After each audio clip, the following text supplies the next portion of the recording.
جی ناظرین، بریک کے بعد دوبارہ خوش آمدید۔ بریک کے دوران ہمیں جوائن کیا نوجوان مذہبی اسکالر حضرت علامہ مولانا قاری وحید احمد بلال صاحب، آپ کے وقت دینے کا بہت شکریہ۔ ناظرین اکرام، آج کا ہمارا جو ٹاپک ہے وہ ہے جنگ بدر۔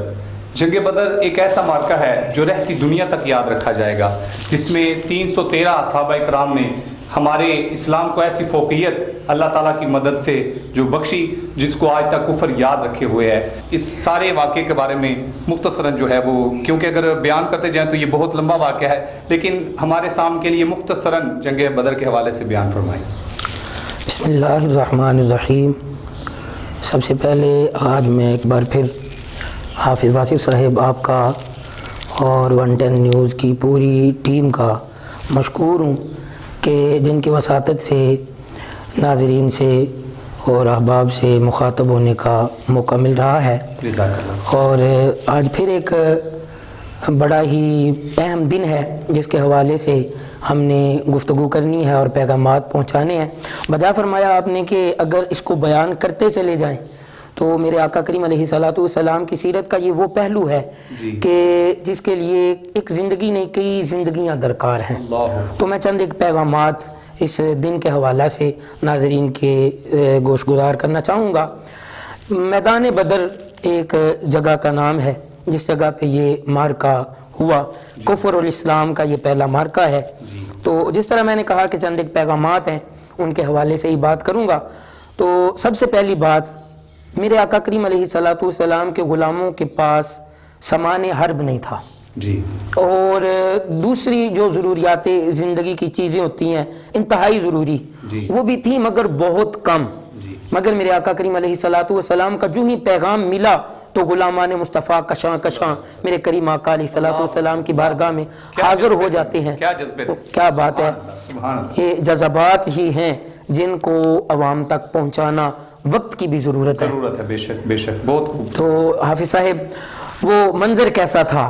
میرے کریم آقا علیہ الصلوۃ والسلام کی بارگاہ میں جب حاضر ہوئے تو میرے نبی علیہ الصلوۃ والسلام نے جو اس مقام پہ پہلا پیغام جو میری سمجھ میں آیا ہے بدر میں جاتے ہوئے وہ میں عرض کروں گا۔ حضرت علیہ الصلوۃ والسلام نے فرمایا کہ میرے غلاموں، چونکہ سواریاں کم ہیں تو سفر زیادہ ہے، لمبا ہے اور مسافر بھی زیادہ ہیں، تو میرے آقا علیہ الصلوۃ والسلام نے فرمایا کہ اس سفر کے 3 منازل طے کر، 3 منازل بنا لیں، یعنی 3 مراحل میں یہ سفر جو ہے ہم نے کرنا ہے، اور ایک اسواری کے ساتھ 3 مسافر ہوں گے، اور ایک منزل پہ ایک مسافر، پھر دوسرا، پھر تیسرا، اس طرح ہم اپنی منزل میں پہنچ جاؤں گے۔ جو ہم پیغام دینا چاہتے ہیں اپنے چینل کے حوالہ سے اپنے ناظرین کو، وہ بڑا ہی وقت کی بھی ضرورت ہے، بڑا اہم بھی ہے، اور میرے آقا کی سیرت کا بڑا عظیم پہلو ہے، وہ ہے مساوات، برابری۔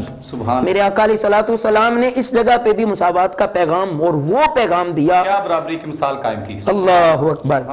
یقیناً ناظرین سنیں گے تو ہمیں آقا علیہ الصلوۃ والسلام کی غلامی پہ ناز ہوگا۔ اللہ اکبر۔ میرے آقا علیہ الصلوۃ والسلام نے فرمایا کہ چلیں میں بھی آپ کے ساتھ جاؤں گا۔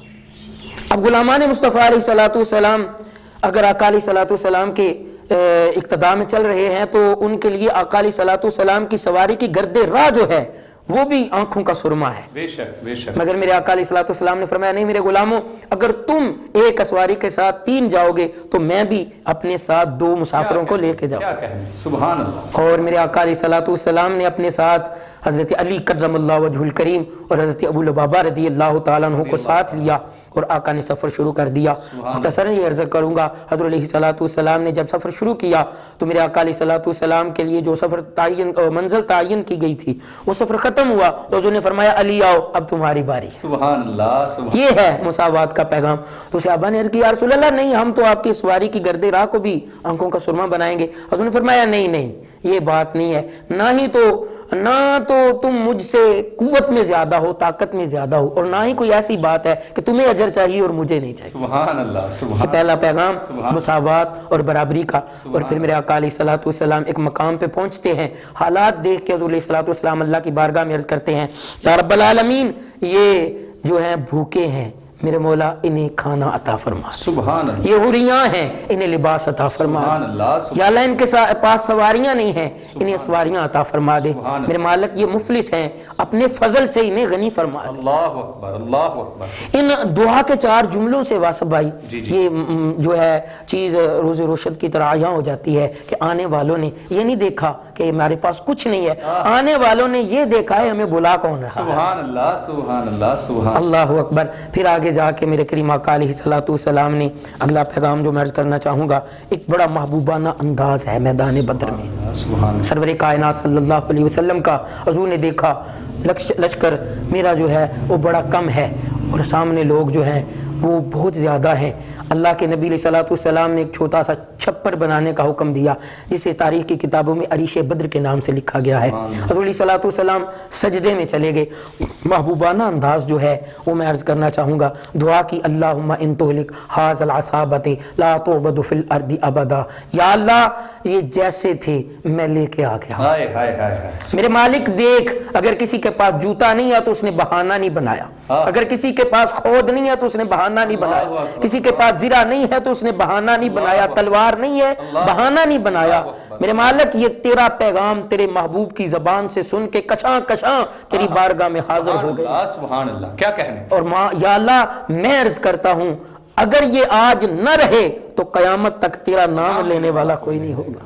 شاعر اسلام نے بڑا خوبصورت نقشہ کھینچا اس دعا کا، حضور نے عرض کی اگر اغیار نے ان کو جہاں سے محو کر ڈالا، اگر اغیار نے ان کو جہاں سے محو کر ڈالا قیامت تک نہ ہوگا کوئی تجھ کو پوجنے والا۔ بے شک۔ اور پھر دعائے مصطفیٰ علیہ السلام رب نے قبول فرمائی، اور پھر میں آخری پیغام کی طرف جاتا ہوں تو میرے کریم آقا علیہ السلام کی دعا قبول ہوئی، حضور علیہ السلام کی دعا قبول ہوئی، اور ایسی عظیم فتح، کفر کو ایسی پستی دیکھنی پڑی۔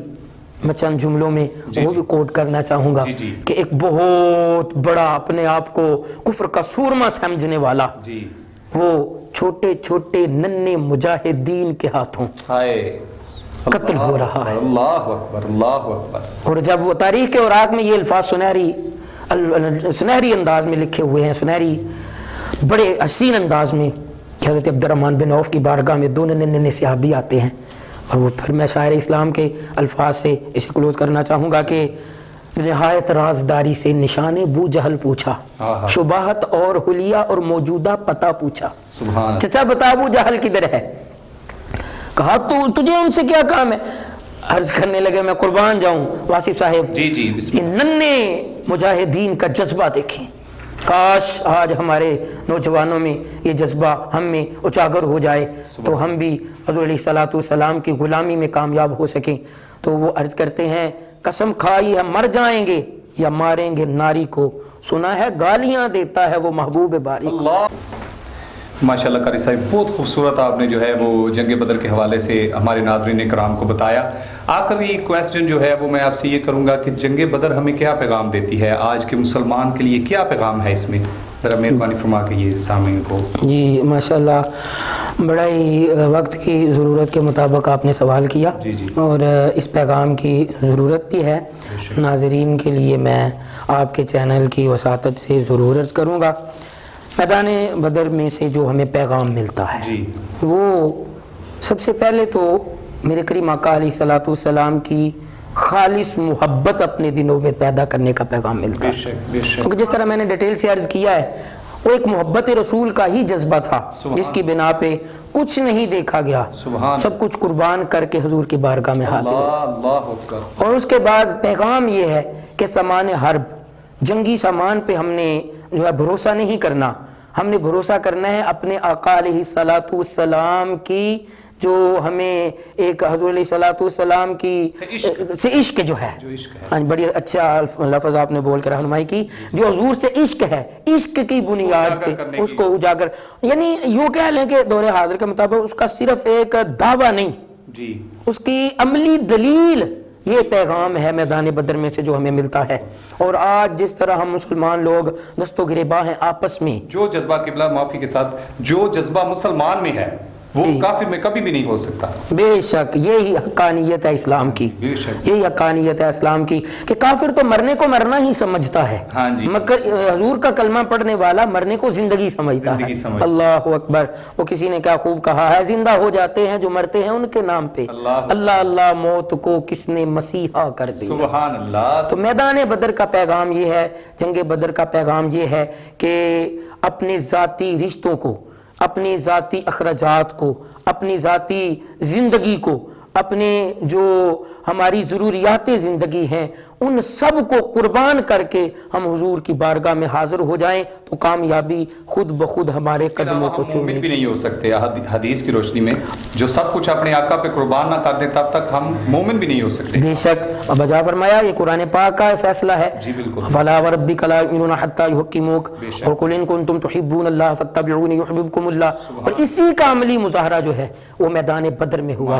اور میدان بدر میں ایک آخری جو پیغام ہے, آج ہم اپنے رشتوں کو, اپنے خونی رشتوں کو جو ہے وہ بڑی اہمیت دیتے ہیں کہ یہ میرا فلاں رشتہ ہے, فلاں رشتہ ہے, فلاں رشتہ ہے. میدان بدر میں اگر دیکھا جائے تو ایک یہ بھی پیغام ملتا ہے کہ میرے آقا علیہ الصلوۃ والسلام کی صفوں میں بیٹا نظر آ رہا ہے, سامنے باپ نظر آ رہا ہے, بڑا بھائی حضور کی غلامی میں ہے, چھوٹا کفار کے ساتھ. سبحان اللہ سبحان اللہ. ادھر چچا ہے, ادھر بھتیجا, ادھر بھانجا ہے, ادھر ماموں. انہوں نے رشتوں کو نہیں دیکھا, انہوں نے قرآن کی سایہ مبارکہ کی تفسیر کی. قل ان کان آباؤکم وابناؤکم واخوانکم وازواجکم وعشیرتکم واموال اقترفتموها وتجارۃ تخشون کسادها. سبحان اللہ. کہ سب کچھ قربان کر دیا یا رسول اللہ, سب بعد میں, پہلے آپ یا یوں کہہ لیں سب رشتے مشروط, میرے آقا کی غلامی غیر مشروط. اللہ اکبر اللہ اکبر. کیا بات. کاش آج ہم مسلمانوں میں یہ جذبہ پیدا ہو جائے آمین آمین. جس کا پیغام حکیم الامت ڈاکٹر اقبال رحمۃ اللہ علیہ نے